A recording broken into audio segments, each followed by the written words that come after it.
Hello everyone, TLSG here, back again with another daily Marvel Snap video. So before I bring up today's deck, I want to say I'm sorry. I'm sorry for what this does to the meta. I'm sorry for running it, and it's the wrong cinematic universe. But as they say for Batman, you either die a hero or you live long enough to see yourself become the villain. And we've become the villain. We have caved in. We are going to be running a Leech leader deck. And I've ran this for 60 games. I have just over a 65% win rate and an average cube gain of 0.7 cubes per game. And so it has been incredibly consistent. When everything else is very volatile, there's a lot of ups and downs, and then it seems like it works well for a little while, and then it just stops. This has been consistent all the way through. I did have a couple of droughts where I lost maybe 5 in a row, but that was very few and far between. And so we are running the Leech and we're running the leader, but I think we're doing it in a unique way. I haven't seen anybody else run this core, and it is a Silver Surfer build. So there are some games when you're going against really combo driven decks that you want to drop your Leech or your leader, but there are other games where you're just going to want to go with your Brood into Silver Surfer, your Killmonger, your Polaris, your Thor, as well as the Silver Surfer buff at the end of the game to find enough value to win. I apologize, it just feels bad having these in my deck, but I can't argue with statistics. And this statistically is one of the cheaper decks, one of the easier to build if you are free to play or close to free to play. Maybe you just buy the season pass and you bought Silver Surfer last season, and then you very likely have the cards to be able to build this deck. And if so, I say run it. Be careful of Cosmo plays on the last turn to counter your Silver Surfer, your leader, but otherwise it's really hard to counter this deck, and given the right draw, you win in the majority of matchups. So running through the deck really quickly, the first couple of cards we have are Scorpion and Lizard. Those are just good value, good tempo cards. Scorpion offers some value across the entire game. Lizard, of course, is a tempo push to make sure that you have initiative so that your reveals will trigger first. We then have several 3-cost cards. The rest of the deck, besides Leech and Leader, are filled with 3-cost cards, and they are just valuable 3-cost. Something that I thought was a kind of cool add was Captain America. With a Brood, he is almost as good as a Wolfsbane, but you can drop him first. You can drop him onto the board and then fill it in later. He's really good in locations that are just almost filled or gonna be filled at some point in the game, so I find him a little bit more flexible than the Wolfsbane in this list. Killmonger is a great tech card, especially since we're starting to see more sunspots, more 1-cost cards make their way in. Sometimes we're seeing Ebony Maw. Killmonger can counter that Ebony Maw, can destroy it, and just take away a big push of the opponent's power. And then we have Thor. He's, of course, another good value tempo card, and he has the benefit of being a 3-cost. Whenever you play him, you have that Mjolnir that you can draw into that will continue to push power, and so the opponent doesn't know for sure how much power is going to be in that location, so it's a lot harder for them to calculate the most optimal play lines. And then Polaris is great disruption. Being able to pull a 1 or 2-cost card into a lane where they didn't want it to be is huge. You can pull a Sunspot into Warrior Falls. You can pull a card over into the Space Throne and then end up winning that lane just because you have the 5 power versus their 2 power. The Maximus is just a good value, and then sometimes you'll drop it on 4 if you're planning on leeching. Other times you'll drop it maybe on the last turn as another big power push alongside your Silver Surfer. And then of course we have the Leech and the Leader. Now this deck and where it shines is being able to decide and determine when it's best to go with the Leech Leader play line and when it's best to go with the Silver Surfer. And so we're gonna go ahead and jump over into a couple of games. Incredibly high value and consistent deck. I hope you guys enjoy. All right, so first up we have Toaster, and the first location is Hala. Depending on what we draw into and what they drop, we may compete for that location because we have pretty good power pushes in our Thor and our Brood, and the second location being Strange Academy, we could also just push our cards there and let them cycle out. We are going to skip on 2. We're gonna be able to see all of the locations before we play anything. They play Armor into Hala, so we can actually play our cards without fear, but it could also be that they're running a deck that goes really tall. And so I'm actually going to lean into the Brood. So I'm actually going to lean into Thor, and then next turn we'll play Brood into the Raft. That way they don't know for sure that we're going to have it capped out, and maybe they'll play some additional resources into it, get it a little bit closer to being capped. And then we will get the free 6-cost card as a result. Anything we play into Strange Academy will eventually move over into Hala, and we get some pretty good positional value over them. Now we do draw into Lizard, so on turn 5 we can do either a Polaris and a Lizard, a Killmonger, a Lizard, Captain America and a Lizard. Or if we draw into Leech, we could go with that because we know that they're running some kind of in-game combo with Zabu. So whether that be a Shuri ramp or something else, depending on what they drop, if we drew into Leech, that might be our playline. I feel bad to say it, but it might be. Sometimes it is just, if you have tempo and you can keep tempo, sometimes it is just a good play. So they do Jessica Jones and Moon Girl, and so they double whatever they had in their hand, but we get the Doctor Doom, which is an okay resource. He's not going to be able to push into the raft because we capped that one out. We do draw into our leader here, so I almost think that we push for the lead. No, we'll be able to do Polaris, Silver Surfer, and Doctor Doom on the final turn. I don't think we go with the leader play. I do think we are in a really good spot, especially with Silver Surfer coming down and buffing this lane, all of the cards in that lane. I think we're in a really good spot. I am going to go ahead and snap into this just because I think we have a really good advantage. And we'll see. No, they don't stay. Unfortunately, they don't stay. That is going to happen sometimes. Let's jump over into the next one and see if we can get this all the way to the end. All right, next up we have Sharkception. The first location is the big house, so some decks don't do well there because they're not able to play some big resources, but we are going to be absolutely fine. We have our Brood, our Lizard, just some huge power push potential. The Space Throne, however, is not great for us. We don't have any really tall or big cards. Other than maybe Thor, that is really the only big power push that we have. So we're going to have to really lean into winning the big house, and maybe we just pity drop the Silver Surfer and Space Throne to buff up our left and our right lanes instead. So they do drop the Scorpion, not into the big house, which is interesting, that they go into the unknown location instead. And that unknown location does turn into X Mansion. Now, I feel like we're going to force a retreat after this turn. We're going to go ahead and snap. If they think that we're playing a Green Goblin into Space Throne, that's fine.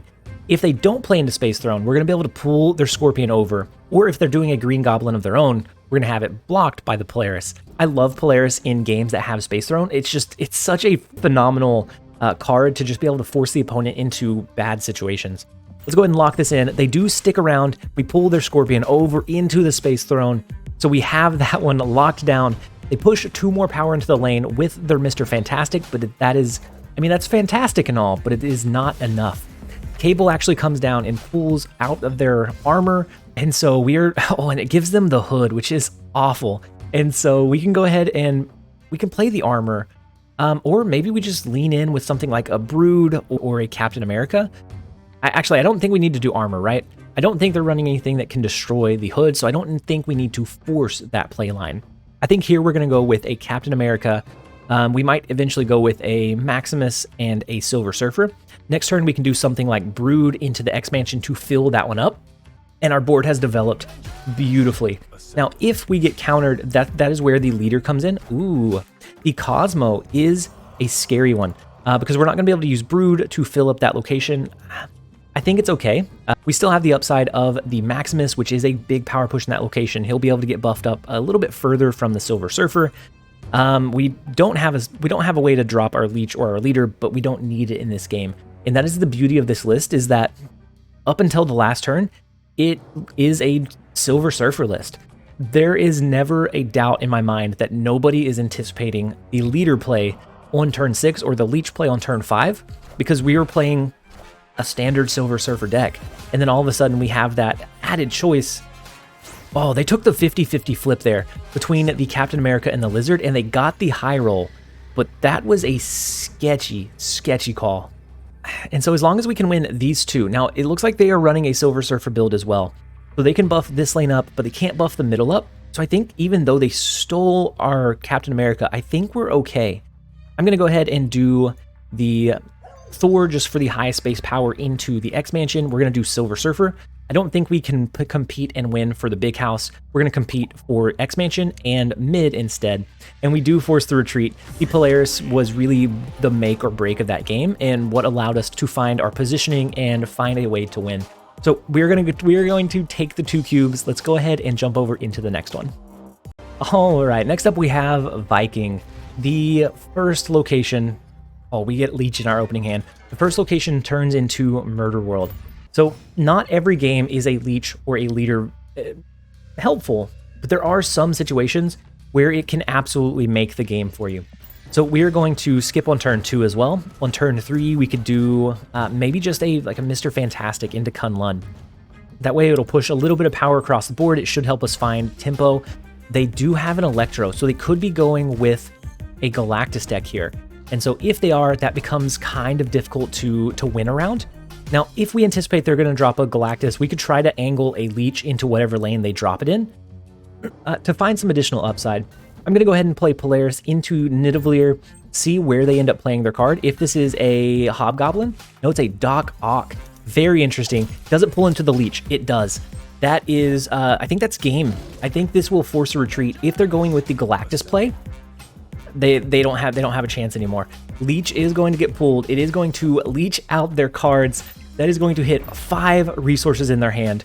So that is my favorite defense against Doc Ock. By far, bar none. That is my absolute favorite play line. They are probably sitting there behooved as to why we have a Leech in this deck. And I feel dirty about it, but I also feel good. I have been leeched enough times that it is time for a little bit of revenge. They do use Wave, which they top decked, and so this shouldn't have an ability. The armor shouldn't have an ability, right? Okay. They top decked the Wave. Do they top deck? And they can't. Unless they top deck just something phenomenal, there wasn't any coming back from that. The Leech is what set that tempo and set that pace for us. Otherwise, they could have used Galactus. We wouldn't have really been able to defend against it. And so let's go ahead and jump over into the next one. All right, next up we have Saurian. And the first location is Los Diablos base, so one of the locations will get destroyed. We do have Brood to throw into the kiln location, which is going to be a big resource for us. I'm trying to decide between a Scorpion or a Lizard here. They snap into the kiln location. Now, Los Diablos base could destroy the kiln location, and then it would be open for business again. And so I think their snap may be premature, but we're okay with it.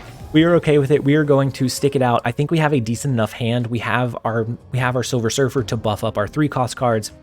We just have a very solid play line. And so we are going to go...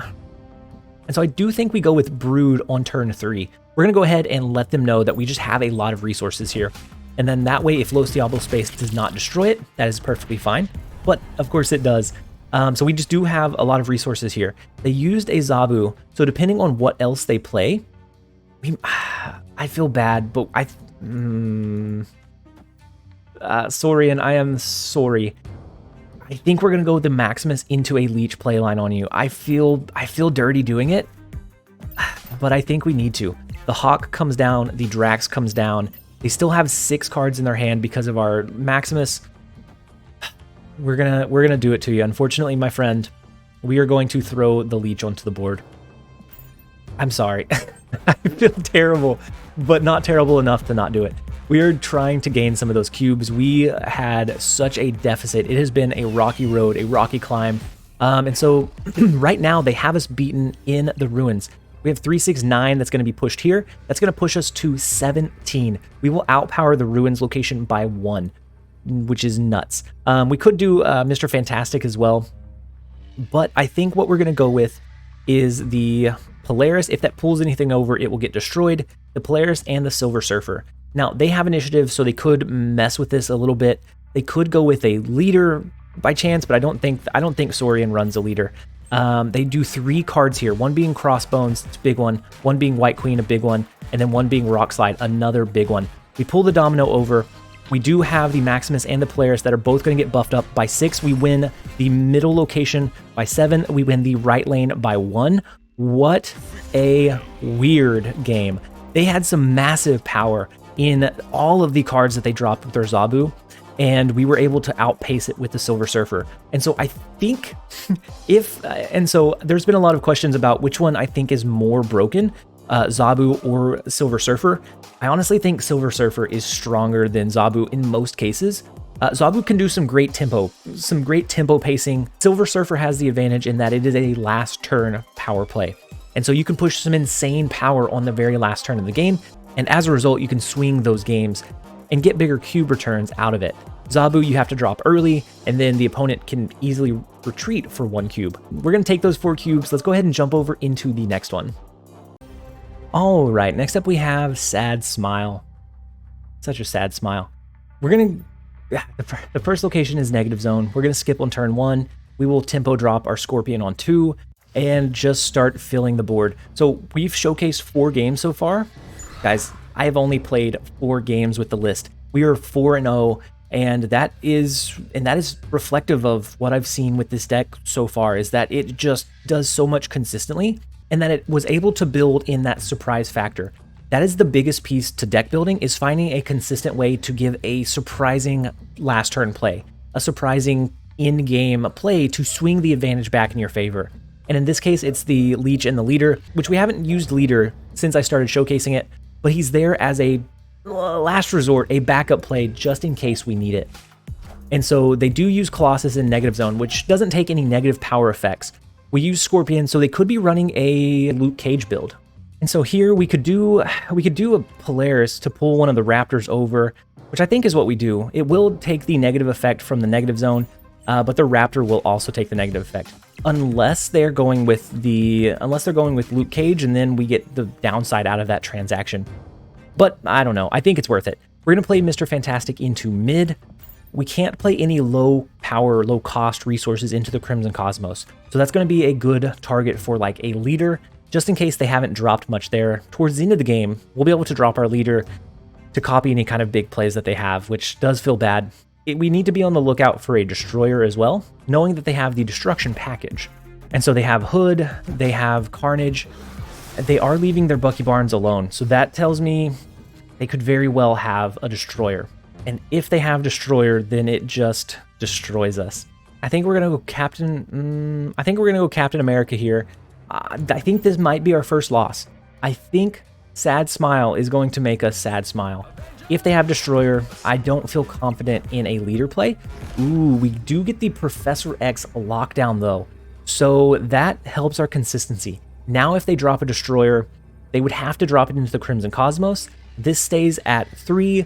Their 6 power Winter Soldier goes down to a 3 power, so they're going to have a total of 6 power in the negative zone after everything is said and done. Right now we have 4. We could do a Maximus and a Silver Surfer. That is going to initially give us an extra just 1, because Silver Surfer will be -3, Maximus will be 4, and the Silver Surfer bonus will give this a +6. So we are confident, but I think they will retreat if we snap. So we're just going to lock this in. I expect the destroyer here. This is not a game where we want to drop leader. We want to drop our other resources instead. So the 1 card in Crimson Cosmos does come down. We have the we have the Silver Surfer come down. They do have destroyer.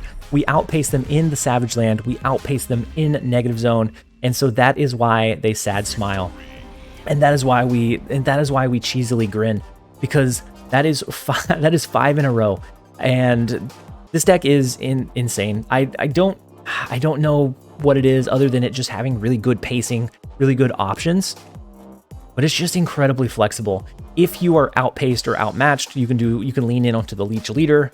If not, then you can go with your standard Silver Surfer, Polaris, Maximus playline and just do some incredible power push as well. So we're going to go ahead and end the video here. I hope that you guys enjoyed it. If you did, make sure to give it a like and a comment down below. And as always, this has been TLSG. Later, guys.